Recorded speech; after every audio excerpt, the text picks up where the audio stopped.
John chapter 15. So I'm going to do a little something different today. John chapter 15, Jesus is again still preparing the disciples for what's about to come. And he's giving them a sermon, basically. And the first part of this sermon is basically Jesus telling them to abide in him. And that's been a topic as of late among me and some of my friends. And it even came up at a Bible study last week. I don't know if it's because we're reading John or what, but I it's stuck out to me when so it was brought up in the teaching on Wednesday, which wasn't on John 15. It was actually about the judgment seat of Christ. But I don't know. And then there was a devotional on Sunday about abide in me. And then a friend of mine sent me this today, or yesterday actually. A friend of mine sent me this, and so what I'm going to do different today instead of like teach myself, I'm going to read this. It's kind of long, but it's very good. So I'm going to try to read it slowly so you get all of it. And then I may talk on it for a minute when I'm done reading. I'm not sure. We'll see how the Spirit leads. Abide in me, and I in you.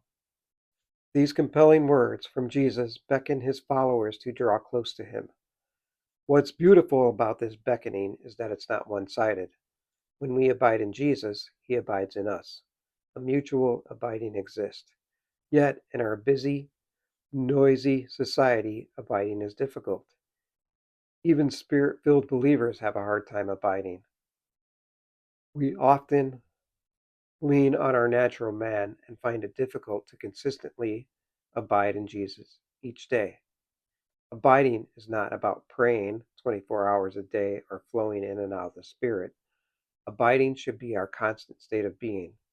Galatians 5:16 tells us to walk by the Spirit. Walking is an action we do daily, even if we are not taking 10,000 steps a day. We walk to the bathroom, to the kitchen, to another room in our home. We walk without thinking. We don't have to remind ourselves how to walk. It's second nature. Yet walking with the Spirit and abiding with the Spirit is often not second nature for many of us, even if we have been a Christian for decades. That would be me. I've been a Christian, well, yeah, 4 decades, over 40 years. And abiding in Jesus does not come natural to me. Abiding and walking in the Spirit does not come natural to me. I have to constantly be thinking about Jesus, constantly be connecting. Like I go about my daily routines and I'm not always thinking about Jesus. I'm just being vulnerable here. So this really kind of hit me here. Like how do I abide in Jesus fully? The Oxford English Dictionary explains that abide is a verb. It's an action word. To abide is an act of our will. It's an act of our emotions. It's not a passive endeavor. It means to wait for, to remain ready for, watch for, expect. How often are you ready for God to speak, for God to move? How often do you expect him to manifest himself? Now these questions are hard to answer honestly because I'm not often ready for God to speak. Yes, I'm ready for God to speak when I'm in my prayer times, in my devotional times, when I'm preparing to speak to you guys. I'm waiting, I'm ready for God to speak to me. But when I let the cares of this world, which are like my daily routines that just don't really, I don't really put God first in those. I don't know if you do, but I don't. And I'm just being honest about it. It's something I want to do. I'm not doing these devotionals just so I can put a video out on YouTube. I'm trying to get something from this. And I'm hoping that you guys who are listening are getting something from this as well. So ask yourself those questions. How often are you ready for God to speak, for God to move? How often do you expect him to manifest himself? Abide also means to wait before proceeding further.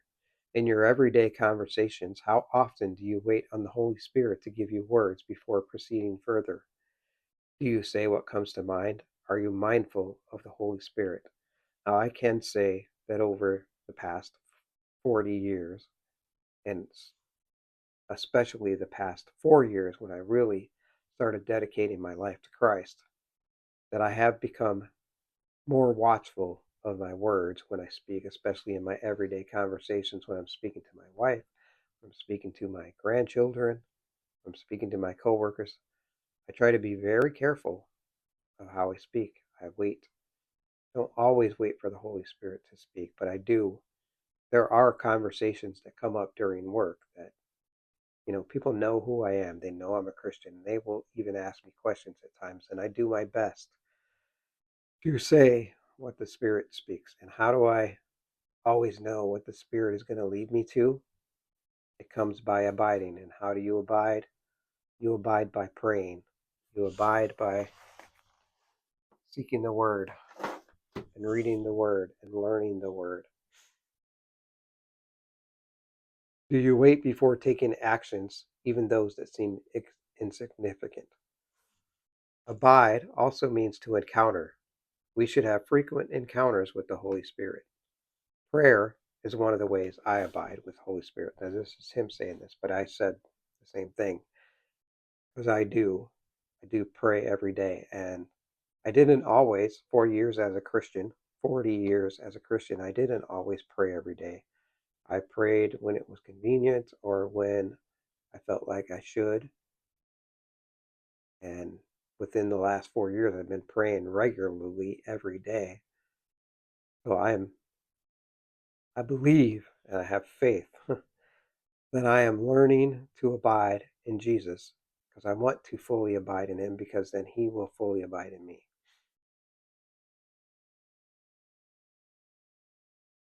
Spot here. Prayer is one of the ways I abide with the Holy Spirit.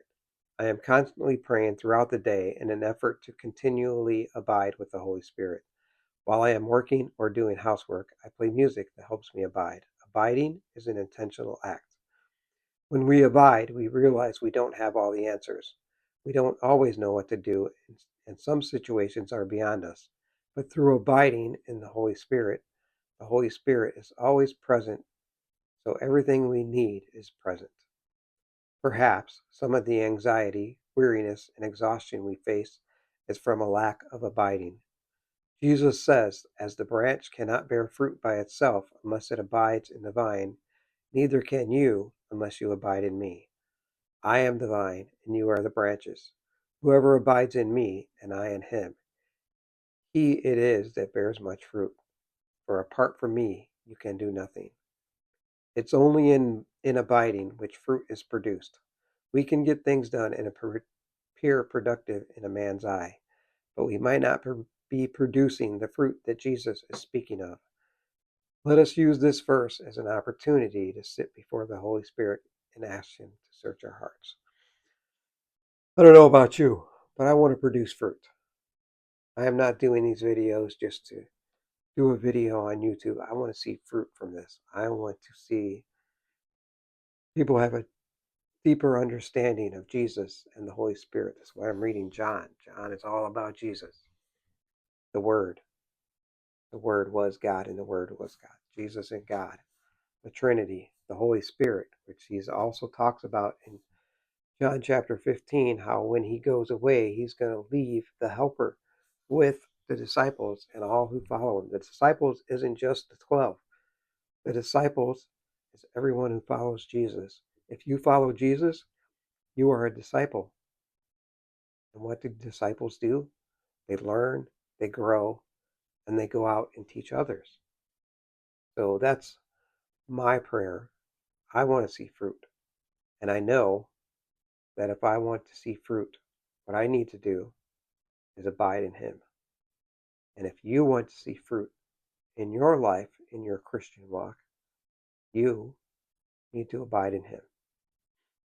So with that, be blessed, stay strong, keep forging your path, and have a good night.